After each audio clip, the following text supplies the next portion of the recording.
With us right now, Phil Fraser. Phil, you are found on the web at philfraser.co.uk. And Phil, you are known as the Business Sounding Board. Phil, thank you so much for joining us. Nice to see you, Josh. Nice to see you. Yes. So what is a Business Sounding Board? Okay. Well, pretty much as it says. I mean, I work with business owners to be a sounding board for them. We all know the old phrase, it's lonely at the top. And I'm really there to be an extra pair of ears, an extra pair of eyes for a business owner. So sort of think half coach, half mentor, almost personal non-exec director for the business owner. Yeah. And maybe a little bit of business therapy. Well, we always, having been a business owner for, my business was 18 years, I was a business owner, just that feeling of, I just need somebody to talk to about this. You can't talk to your sales manager, you can't talk to your CRM manager. You just need to, and a lot of the time I think as a business owner, you think, I'm just making this up as I go along. I wouldn't mind just bouncing this off somebody, or does this sound like a really stupid idea, or am I okay doing this?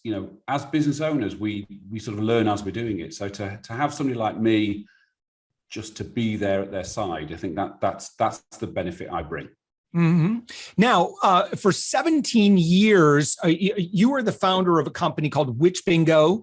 Did you make an exit there, or what led to your next role, which you served as a board director, angel investor, that sort of thing. But tell me the story of Which Bingo. Okay, so the short version of this. It's a long story, but I'll tell you the short version. Back in 2000, I tried to launch what would have been the UK's first pay-to-play online bingo site. Wow. Which was something that was happening in the US. It wasn't over here in the UK yet. So I took it out. You guys call it Shark Tank. Over here, we call it Dragon's Den, but it was like Shark Tank in real life. And everybody said no. But what I'd done is I'd built a very basic website to get some data for my business presentation. And what happened was I'd listed a number of US bingo websites on there. And long story short, they started approaching me and saying, can we advertise on your website? And I said, yeah, sure. And that became the business. That took 18 years and we sold it to a PLC. So right from, kitchen table startup, no investment. I suppose nowadays the cool kids would call it a pivot. I'd call it an accident. Took us 5 years to get full-time staff and an office. So we went through the whole business growth thing from zero all the way to sale, to exit to a PLC, which is why I feel I can advise business owners, because I've been on the same journey as them. I'm not just one of those business coaches who's read a book or been on a course or bought a franchise. Mm-hmm. Yeah.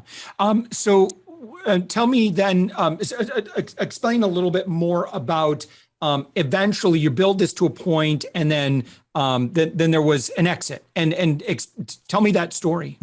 Okay. So over the years, we've been approached by a few people saying, would you be interested in selling? And my answer to them was always, well, if you give us enough money, yeah, we'll sell. A lot of business owners get sort of very personally attached to their business. It's my baby and I can't let go and all that sort of thing. And that's absolutely fair enough. But I'd always fairly sort of early-ish on was of the point, well, if somebody gives us enough money, of course I'll sell. And what happened was we got a number of approaches, none of them really, nothing really happened from them. Then we got approached by a fairly big, in our sector, there's obviously sports betting, there's casino, there's poker, and there was bingo. There was a number of companies who were buying lots of people like us. So it was quite an active M&A market. We got approached by a company who said, yeah, we'll give you loads and loads of money. And we went, yeah, okay, that sounds like a good deal. When we had the conversations with them, it didn't actually turn into that, it wasn't as brilliant a deal. But we approached a number of other people who were buying in the market, said, look, we're not for sale, but if you want to talk to us now, we'd be interested in talking. And one of those, basically, in very, very simple terms, put down enough money for me to say, yeah, you give me the money, I give you the keys, bye, see you later. Yeah. A bit more complicated than that, but yeah, that's the top line version of it. So when you do an exit like that, okay, so your first day where you would normally be, and maybe there was just this gradual transition out, or maybe there was a day where you're like, okay, I'm not doing anything today. I don't have anything on the schedule, And so what was that like? So, well, there were two really big days. So the first big day was when I had to stand up in front of my team. We had a team of about 12 people at that point, and say, hey guys, we've sold the business, but actually the people who are buying us don't want any of you after the sale, which was like really, I mean, the hardest thing I've ever done. But we had they gave us a 3-month notice. We had a 3-month handover. So my team had a 3-month notice period, during which I said to them, look, go out and get yourselves jobs, go for interviews whenever you want. So most of them, and they got a loyalty bonus, they got a lump sum, all that sort of thing. So we treated them really, really well. And we finished on a Friday. Most of them started a new job on the Monday with a big lump sum in their pocket. So it wasn't terribly bad.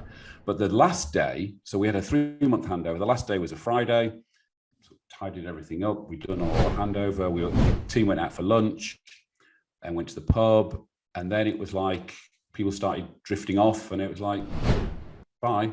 Normally it's bye, see you Monday. It was like, bye, that's it.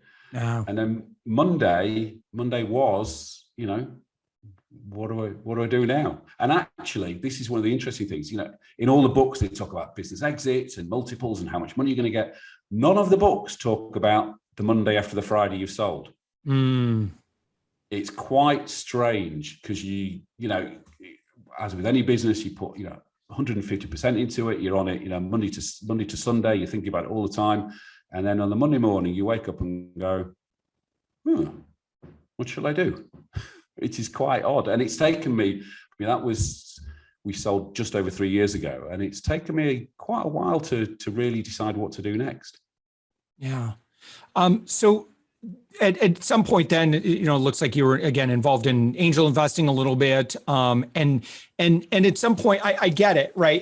There's that desire for generativity. There's that desire to listen. I've had a lot of great life experiences. I see a lot of business owners kind of come in, make some mistakes. I remember what it's like to be, again, that emotion of lonely at the top, because. And go ahead and explain that concept for someone who's like maybe hasn't yet experienced that. What do you mean by that? Okay, so what tends to happen, and obviously business launches come in all sorts of shapes and sizes, but in a lot of times it's one person, two people, maybe three people say, right, we've got this brilliant idea, we're going to set up a business. So you go, okay, how do you do this? And you read books, you listen to podcasts, whatever it might be, and the business gets going. And as you grow, things work, some things don't work. And then you get to a point where maybe you've got a team, you've got 4, 5, 6, 7 people, maybe more, and everybody is looking at you as you've got the answer because you're the boss. And some of the time you think, okay, yeah, this feels like a good idea. We'll go this direction strategically, or we'll launch that product, or we'll do this product development, whatever it might be. But at some point, you are the person who makes the call. You're the head coach, and the team are looking at you, going, "Okay, coach, what's you're playing NFL? What are we going to run for this one?" And then they're looking at you. So yeah, it's great because it's your business and you're in charge and you're the boss and all that sort of thing. But it's on your head. And one of the things you find as you're growing a business, and as soon as you take on staff, you are now responsible for people's mortgages and putting food on the table and their kids and the size of the car and whether they're going on holiday and all that sorts of things. There's a lot of responsibility. So as things grow, those big questions get bigger and that responsibility gets bigger. And you need somebody sometimes just to say, okay, I'm thinking of doing this. Is this a really good idea? Or I've got 3 ideas. Which one do you think is the best one? Or just that, people talk about helicopter view and you can't see the wood for the trees, and actually somebody who can step back and go, right, I'm looking from the outside. I'm not looking at what our sales figures are going to be next week, tomorrow, the month after. I'm looking at the business or the business owner. with a view of the whole picture. And a lot of business owners need that. So they're too busy doing, what's happening this week, what's happening tomorrow. And I can help them do that.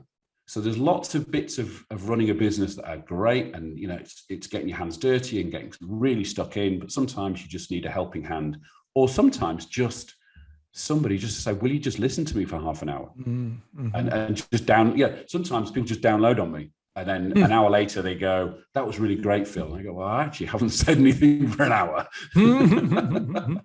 Or even, and the other beauty of running your own business is, and people go, yes, I'm my own boss, which is great. The upside is you can do whatever you want. The downside is there are certain tasks you'll end up either not doing or shuffling around the plate and just saying, well, I'll do that next week. And actually somebody like me can work as an accountability partner and go, hey, Josh, last week we talked about doing X, Y, and Z. Have you done them? When it's your own business, you go, well, I don't want to do X. That's too much like hard work. I'll do something easy instead. So there's lots and lots of different things I can do to help a business owner. And it varies and it depends on what the business owner wants. It might vary week to week, month to month, but it's just being that extra body and as I say, not being lonely at the top. Yeah. In what cases do you think that business owners and leaders are a little too tough on themselves? I think we're all it's very easy to focus on the things you didn't do right and the things that went wrong, and comparisonitis. There's that business down the road who are doing 10 times more than we are, or 5 times more than we are, or double our figures, or they've got a bigger office, or they've got a bigger team, or and one of the things that's really bad for this is social media, because social media, everybody broadcasts how brilliant they are. So you look at it and go, oh my God, the guy down the road has just posted something on LinkedIn that he's just got £1 million contract with somebody.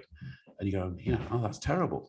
But actually, it might not be the case. So that being tough on yourself is probably one of the downsides you get with because you want it to be, it's your business. You want it to be the best. You want it to be perfect. You want to smash it out of the park every day. And you can't. But it's okay. Yeah. So your work now, talk about what engagement with you looks like. How do you operate? If someone says, listen, I just need a mentor. I need someone that I can talk with on a regular basis. Like, it feels good, to just unload the pressures of what's going on, because there's some things that maybe you don't want to talk about with a loved one, a family member, certainly things that you don't feel comfortable in talking about with, employees, so where else do you go? When someone approaches you and says, Phil, sounds great, let's start working together, what does that structure look like? Okay, so it's different for different clients, but initially we'll have just a first chat, so I can get a feel for the type of person I'm dealing with, the issues they're talking about, whether we connect just as people, because at the end of the day, if this works right, they're going to be telling me stuff probably they don't tell anybody else. They don't tell the accountant, they don't tell the wife, they don't tell the husband, they don't tell their number 2. So there's got to be a connection there. And then what we normally do is we just work out a schedule. So often it'll be, initially it'll be a 3-month contract, and it'll be a monthly face-to-face, or at the moment it's Zoom. And then every 2 weeks will be a phone call. And the agenda is the clients. So it's, okay, Josh, we're going to meet, the 1st of September, the 1st of October, the 1st of November. And then on the 14th of August, the 14th of September, the 14th of October, the 14th of November, we'll have a phone call. And your agenda. So whatever's bugging you or bothering you or is an issue, we talk about. And because I've been on that business journey that we talked about earlier, a lot of the time I can recognize what the issue is. I can recognize, I've been there. I've had the same thing. I don't give solutions. I just ask questions. So it's often me just prodding and poking and teasing things out of people. So it might be, we might have a meeting and you might spend 20 minutes telling me about this huge problem you've got. And all I'll ask you is, okay, what possible solutions have we got? And you'll go, well, I could do this, or I could do that, or I could do the other. And I go, okay, well, which of those sounds best? And you'll go, well, I think, we've tried that before, that didn't work. I wouldn't mind trying that one, but it will mean we have to do X, Y, and Z. And we'll go, okay, well, could you do X, Y, and Z? Yes, we could. And in the end of the meeting, you end up saying, right, Phil, I know what I'm going to do. Or it might be, we set a list of tasks for you to do that we check up in 2 weeks' time. And it might be 2 weeks' time, that problem has gone, you've forgotten about it, it's dealt with, and we talk about another one. Or we just catch up, or whatever it might be. But it's, if a good example for you here. If, for example, a business owner decides he wants to buy one of his competitors, great thing to do, really, really good stuff. Now, he's not going to talk to his sales, let's say his sales director about that, because the first thing his sales director is going to say is, shit, you're going to keep the other company's sales director, you're going to get rid of me.